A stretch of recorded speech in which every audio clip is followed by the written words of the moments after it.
Hey, Josh here. I want to kind of share with you a book I hear. This is kind of a winter count of Indians in Idaho, Wyoming, and Montana by Speaks Lightning.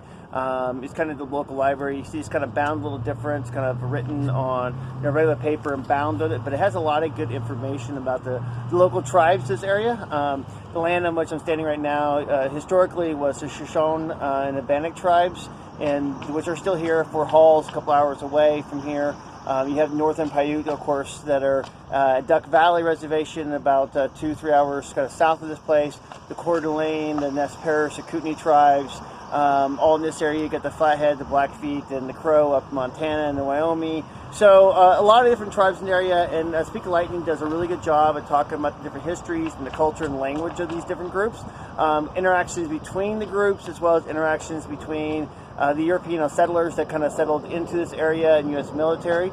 Does a really good job at that, and I think it's important to understand the history that you're living in and kind of who was the original custodians of the place and where happening. I actually did kind of show this book to some of the local tribal members, and for the most part it came across as being a well-received book as far as no one really had any criticisms about Speak Lightning, so I think that's a positive as far as the history.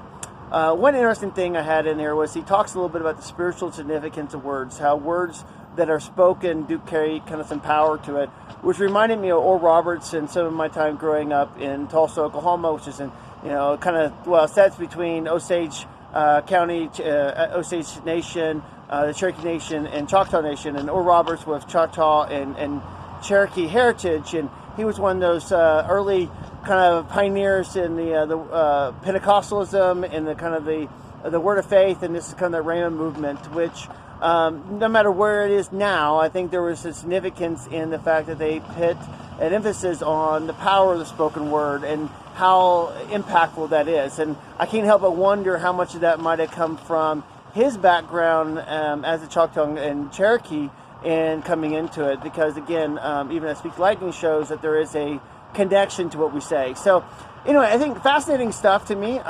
It's really cool. So anyway, if you're in this area and want to learn more about some of the tribal people in Idaho, Montana, and Wyoming, I do encourage you to pick it up at your local library. It's worth the read. It's pretty fun. So anyway, take care. Bye.